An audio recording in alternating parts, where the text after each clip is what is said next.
여러분의 구독은 영상을 제작하는 데 큰 힘이 됩니다. 영상을 보시기 전에 구독과 좋아요 꼭 부탁드리겠습니다. 아울러 회원이 되시기를 원하시는 분들은 유튜브 채널 홈피 구독 옆에 있는 가입 버튼을 눌러주시기 바랍니다.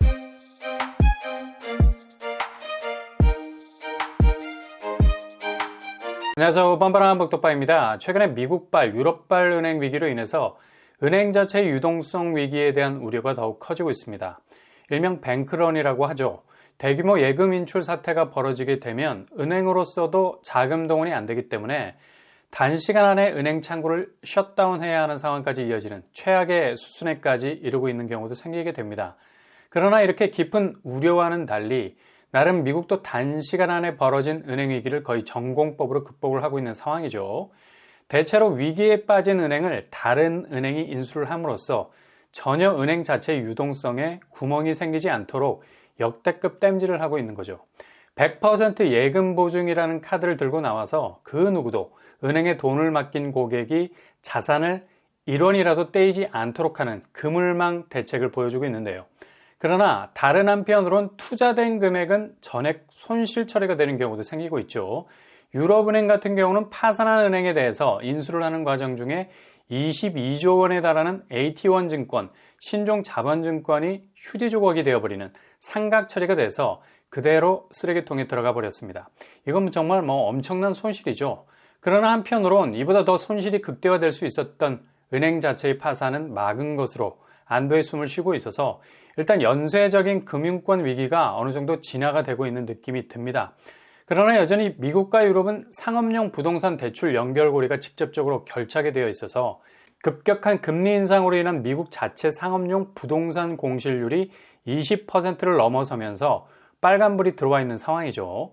이게 제대로 공실을 확실하게 채우면서 수익률 회전이 제대로 돼야 하는데 그냥 잘 돌아가야 할 톱니바퀴가 마모가 되면서 거의 올스탑 될 지경에 이를 수 있는 위기도 올 수 있다는 불안한 전망들을 하고 있습니다. 이게 단지 미국 내 위기가 아니라 유럽은행도 투자라는 족욕을 하고 있었던 터라 서로 발을 담그고 있었던 거죠. 그러니 당연히 피해가 발생하게 되면 대륙 간의 부실이 대규모로 눈덩이처럼 불어날 수 있는 위기를 맞이할 수도 있겠습니다. 그러나 워낙에 미국 자본 시스템이 굉장히 촘촘한 관계로 도이치뱅크에서 한 주간 불일 듯 일어났던 부실에 대한 논란, 그러니까 은행 자체의 건전성은 전혀 문제가 없는데 외관상 은행 파산 위기에 대한 불안 심리가 도이치은행에 대한 신뢰도에 금이 가게 하는 우회적인 위기감이 삽시간에 번지기 시작했었죠. 이런 이유 때문에 결국 주가가 한때는 30% 정도 빠지는 휘청거리는 수순에까지 가기도 했습니다. 그러나 역시 이렇게 실체가 없는 불안 심리가 자칫 독소일 수 있는 건 그냥 모든 은행에 대해서 불안 심리로 어깨빵을 한다는 겁니다. 공격적인 헤지 펀드들이 무차별적으로 금융권을 흔들어 보면서 떨어지는 이삭을 줍겠다는 본색을 드러내는 것도 상당히 투자자들의 마음을 불안하게 하는 요소가 된다는 겁니다. 이런 비슷한 상황이 우리나라에서도 벌어지고 있어요. 바로 새마을금고. 아마도 최근 들어 한 달간 엄청나게 닥달을 당했던 곳이기도 하죠. 새마을금고는 정확하게는 은행이 아니라고 봐야죠. 협동조합 형태를 가지고 있는 시스템입니다. 예탁금 수납, 자금 대출, 내국한 업무 등 신용사업을 중점적으로 하는 상호 금융기관이죠. 그래서 산하에 엄청나게 격가지로 두고 있는 협동조합 형태의 금융기관이 세분화되어 있습니다. 그래서 금융감독위원회에서 컨트롤하는 것이 아니라 행정안전부에서 관할을 하죠.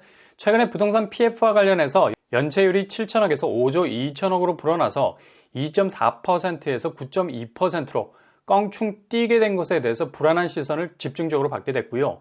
그리고 관리형 토지 신탁 대출도 연책 1,100억 정도로 증가하는 추세가 가팔라서 상당히 우려의 시선을 보내고 있었는데요.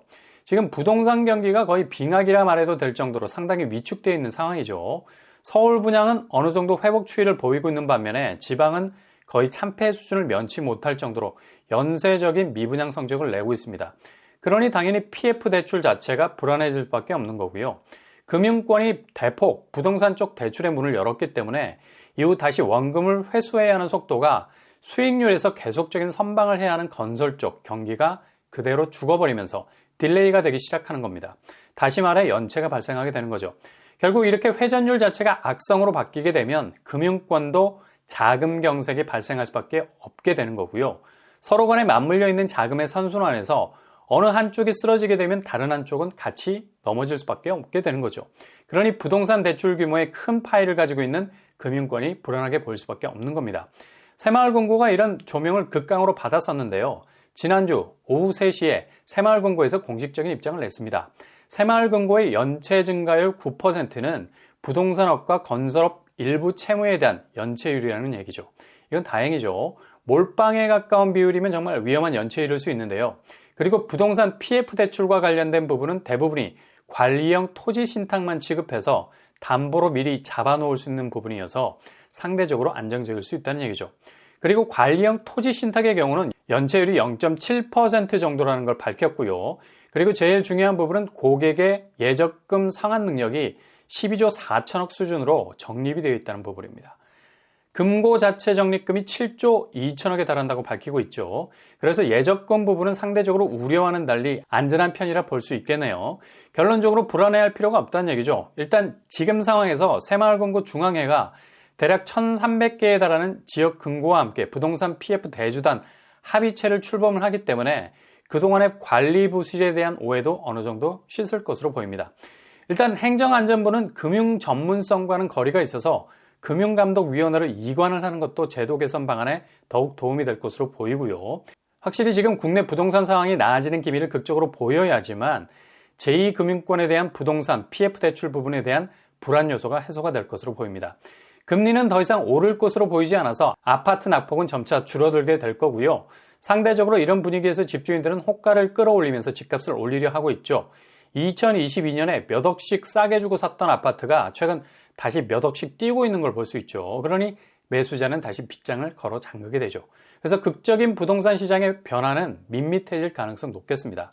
그러니 지금 금융권에서 공격적으로 내리는 전세대출, 주택담보대출 금리 혜택을 잘 체크하시면서 청약적으로 계속 트라이를 하시는 것이 제일 좋은 전략일 수 있겠습니다. 분양가는 오른다고 하지만 확실히 민심을 반영해야만 하는 분양가 관리가 필요해서 그리 급속도로 올리지는 못할 것 같네요.